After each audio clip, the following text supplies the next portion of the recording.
Hi, colleagues, and good day to everybody. Whether you work year-round or not, I hope you're all finding time to find some balance in your lives this summer.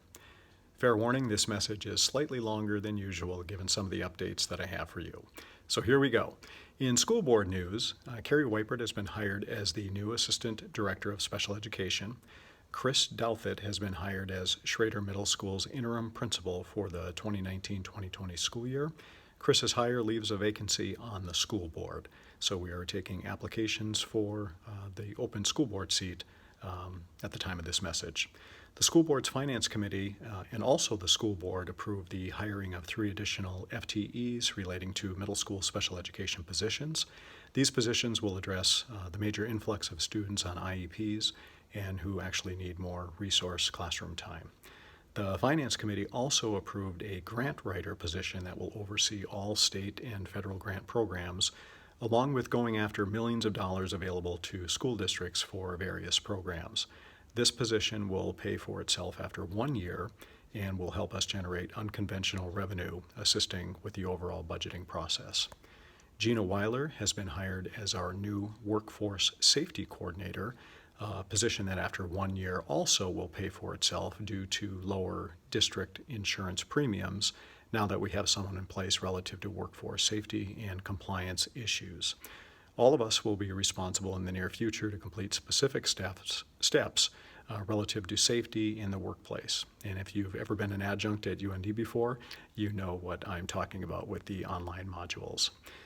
Negotiations, as all of you know by now, between GFEA and the board have concluded. Principals bargaining, also with directors bargaining, have begun, and the classified meet and confer process are being scheduled in the near future. The classified compensation study done by a third-party neutral is almost in its final stages. So we've all been waiting for that to assist with the bargaining process with classified staff. New instructional design coaches have undergone 3 days of training this summer with Chief Academic Officer Amy Barch. We are well on our way to supporting teachers at the classroom level in a way that we've never been able to do in the past. I'm really super excited about this collective group of teacher leaders. We have wrapped up New Teacher Workshop this week thanks to the leadership of everyone in the newly created Curriculum, Instruction, and Technology Department. So thanks to all of those individuals, and for all of our new teachers, just short of 80, welcome home to Grand Forks Public Schools and to the community of Grand Forks. On Monday, August 19th, all certified colleagues will return, and you are going to complement the work that has been done year-round by everybody else who is on a year-round contract. With some under-enrolled classrooms at some elementary schools and over-enrolled classrooms at others, we made a very recent decision to move 3 teachers at the elementary level. A teacher move this close to the school year is not what we would prefer to do.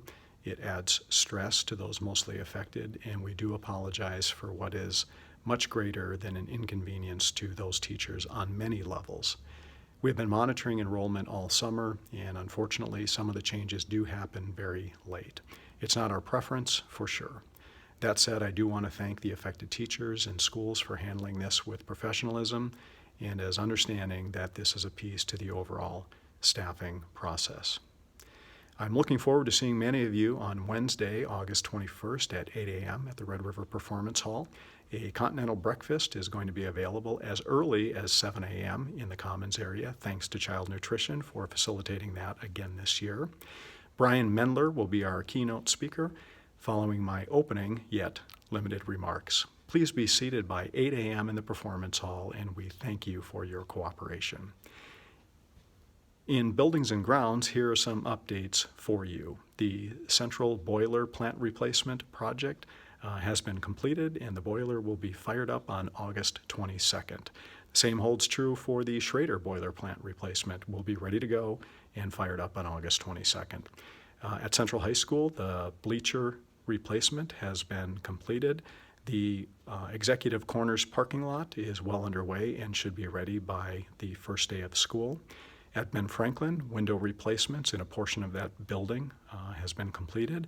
And many schools received new carpeting over the summer in various parts of the building. And those schools are Lewis and Clark, Red River, Century, Valley plus some epoxy floors, Schrader, South, Phoenix, Wilder, and Winship.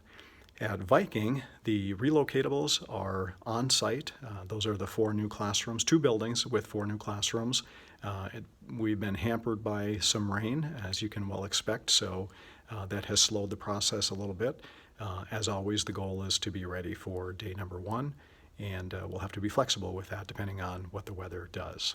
So I want to thank Chris Arnold and his staff and all of the Viking custodians for the work that they've done over there to try to get everything in place to get those classrooms up and running. And to all of the custodians all across the district, much of this work could not be done without the planning and coordination of all of you, lead custodians and all custodians on the teams at each of the buildings. You have done simply a remarkable job. Because lots of furniture had to be moved, lots of equipment had to be moved, particularly as it relates to carpet going in classrooms, and we do want to thank you for your efforts and for your work this summer. You are appreciated. In memoriam, I'm saddened to report that Christine Roberts, longtime paraprofessional at Lake Agassiz Elementary School, died recently. We are going to miss her as part of our school district family, as will the Lake Agassiz family. Until next week, all the best for a wonderful weekend, and we'll see everybody back at the Performance Hall on Wednesday, August 21st. And don't forget, that evening on the 21st is the fun run at 6:15 p.m. at Lincoln Park, sponsored by the Grand Forks Public School District, but really, really coordinated by the Teacher Advisory Council. Thank you, and again, have a great weekend.